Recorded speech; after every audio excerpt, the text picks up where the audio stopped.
May God take care of you because you are a good man. You are a good man and a truthful man. Thank you very much. Thank you.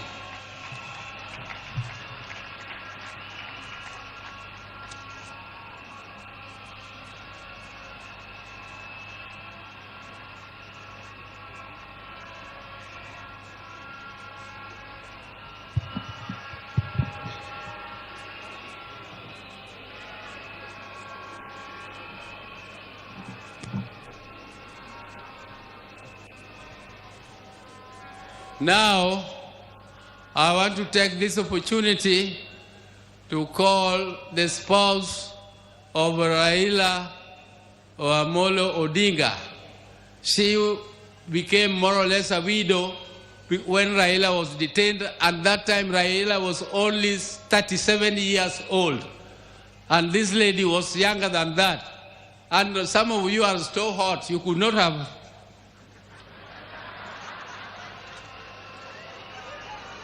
Now, as you come, I forgot to introduce my spouses. Dr. Ann Oburu, where are you? Dr. Ann. And Judy. Where is Judy? Thank you. Thank you. Dr. Raila Odinga, canon, who is a canon of our church, Anglican Church, and I would now ask her to come and address the gathering.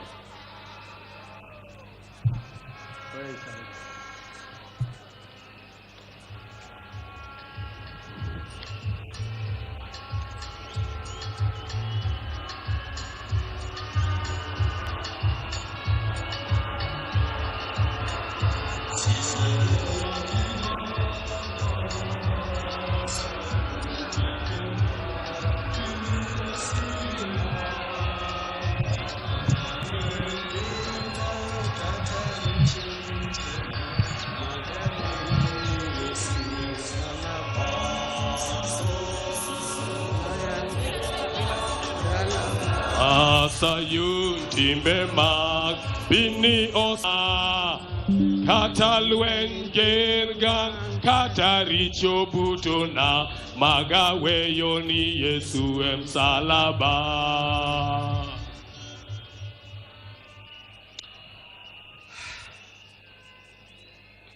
Nature, and even at a time like this, let's not forget our God is there, and our God is still good. He'll never leave us. He'll never forsake us. I want to begin by thanking the people of Kenya, the people of Africa, and the citizens of the world who have joined to help me bury my husband, the father of my 4 children, Right Honorable Raila Odinga. I never imagined that this would fall on me to lead the family and the world in burying Raila. I hoped it would be the other way around. With pain, without lamentation, I accept the will of God.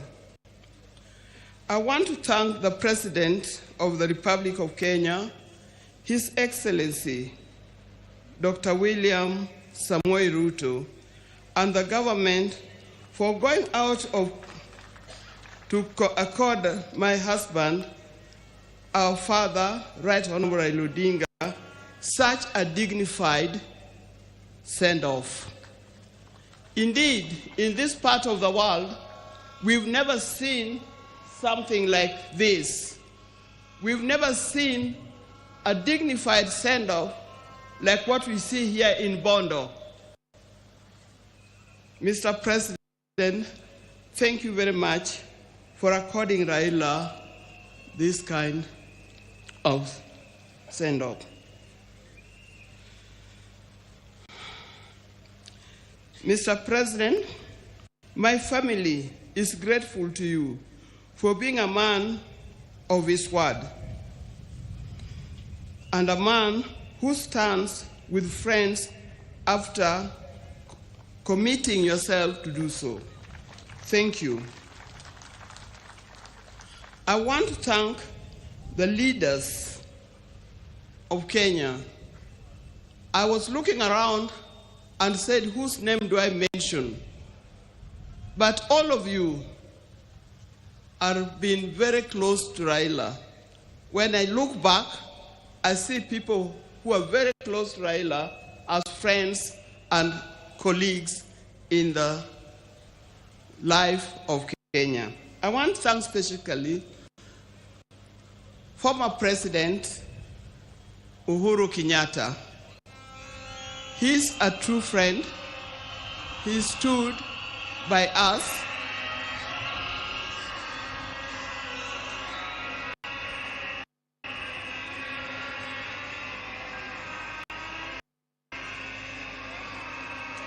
Yes, thank you.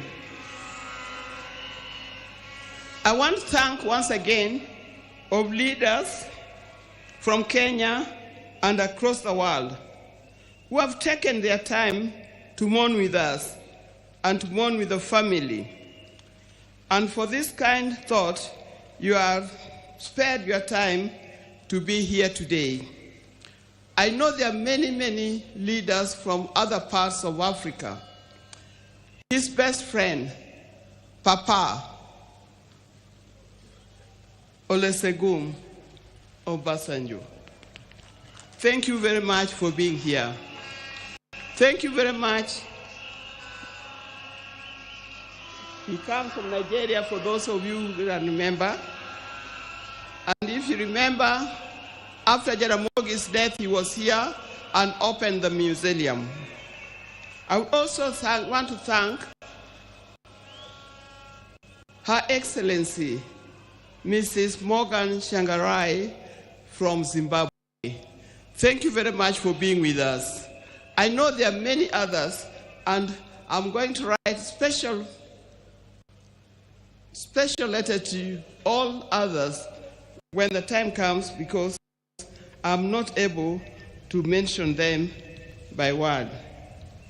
Your words, your letters, your social media posts has gone a long way in lessening our pain and lifting our spirits. Thank you very much for that. Raila has been my husband for the last 52 years.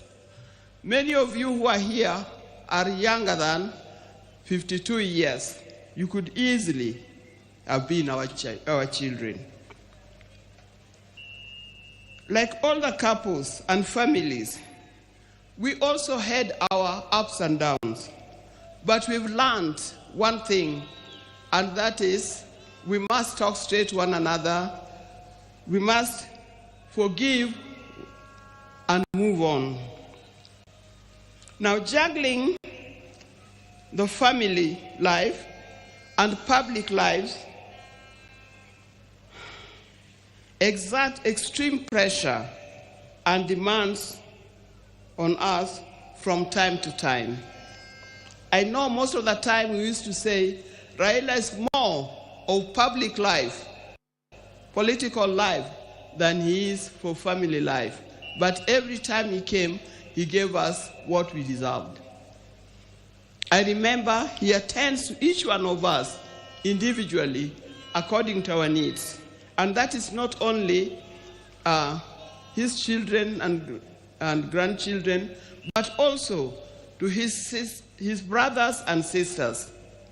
When Oburu was here, he didn't emphasize.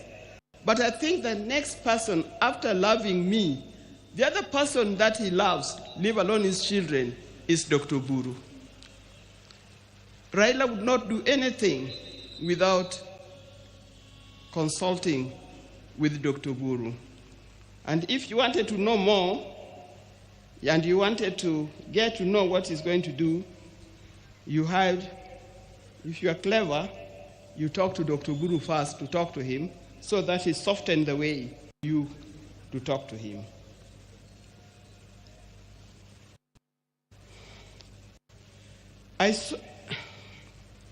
Through all this, what remained unchanged was our commitment to each other. On our belief that he had seen through and vows, and we made each other at the start. It worked for us. It was through the tumultuous years of detention, years of exile, and decades of commitment to the people of Kenya and the people of Africa. The detention years and years in this exile tested our family in a way only the family can appreciate. It was not easy. But all the time, when he was away, either in detention or in exile, I knew he would always come back. This time,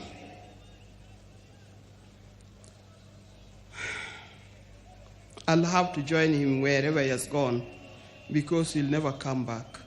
But the spirit lives on. When I first met Raila, some 54 years ago, I didn't see his political side. I didn't see it coming either. He was not a politician in any form. I knew his father was, but him was different. And with my friends, then I was at the University of Nairobi, we were young, idealistic ladies who swore not to marry. We swore to marry calm, professional men, not those who give to the loudness of politics. I swore we had no time for the people who are doing political science, the lawyers, and so forth. We didn't know what was coming. In my group, and they know them, the group of the sisters were with at the University of Nairobi, people like Leo Duol, Gladys Okoth, Deborah Kiae, and so forth. You know you were very well. Out of my group, I was the first one to marry. I married an engineer, demeanor, and reflective character. They all congratulated me because of that. Little did I know I was marrying a political engineer who would proceed to make engineering of Kenya his lifelong project. I didn't know. From the turn of events, I came to understand firsthand that they mean, when I came to understand firsthand the meaning of still waters runs deep. He was a calm person, but as we lived, I realized he was a deep thinker of a different kind.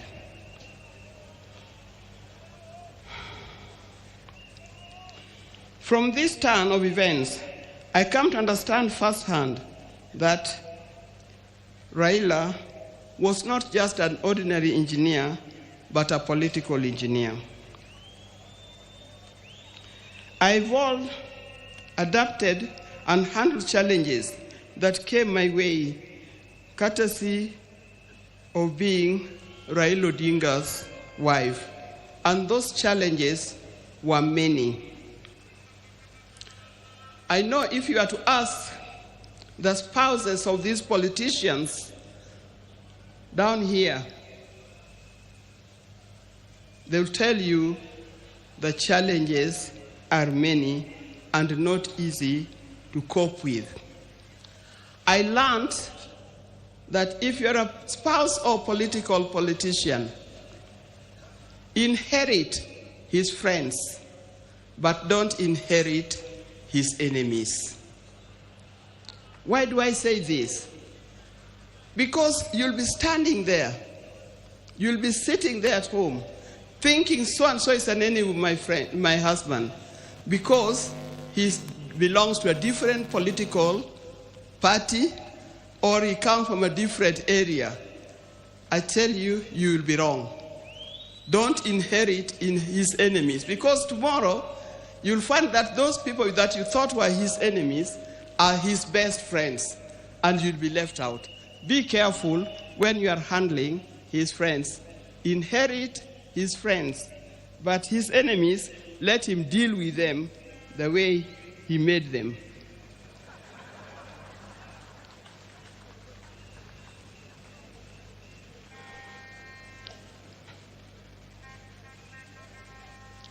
After going through it all, I had a chance to marry. If I had a chance to marry him, I would marry him again.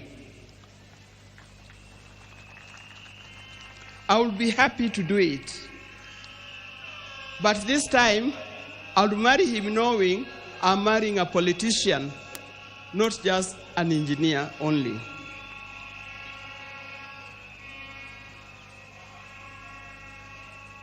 But Raila never really stopped being a production engineer. It has been said, but he also practiced it. He started the East African Spectre, the company that manufacturing gas cylinders, and that is thriving in that. Those who are working for East Africa Spectre, please try to keep up his legacy of making it a real big industry that Raila intended it to be. Raila was always disturbed by the fact that Kenya was not moving as fast as he expected. At the turn of independence, Kenya was at par with countries like South Korea, with countries like Thailand. I think we're even ahead of many other large countries. But these countries have moved very fast. They've moved very fast to be first world countries. Kenya, we are still dragging a little. This thing can be changed. Many countries. In 1995, during the International Women's Decade that was in Beijing, we went to Beijing, the women of the world went to Beijing, and what I noticed that the tallest building in Beijing was a 4-story building, and it was a hotel. I also noticed, that's me, that many of the people who are working in Beijing, the Chinese, they were wearing what we call overalls, the things that industrialists wear in the factory. They were either yellow, red, blue, green, or any other. And everybody was moving in a rickshaw. Go to Beijing today, you can see a different. It can be done. Even in Kenya, we can change it. With hard work, determination, focus, we can change our country. And as I'm talking here, I know we are. Please focus in changing the country. Let's not seek leadership to enrich ourselves. Let's not seek leadership to acquire wealth for ourselves, but acquire wealth for Kenya and acquire wealth for our generation to come.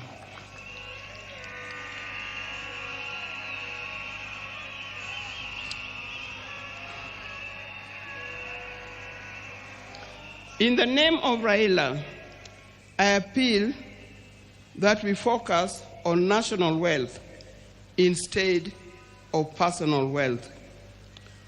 I appeal that we work on quality education, education that will lead us to be people that God made us to be. I appeal that we have our nation in order, correct our health institutions so that it gives us the kind of life that we need to live. There are many others. Dear Kenyans, today I surrender Raila to friends, family, and patriots who went ahead of him. I surrender Raila to eternity, and I surrender Raila to all the ages. I know he's comfortable where he is. I know he deserves to be in the company where he is. And I pray that when my time comes, I'll join him there in heaven realms. Fare thee well, my dear husband. Fare thee well, father of our children. Fare you well,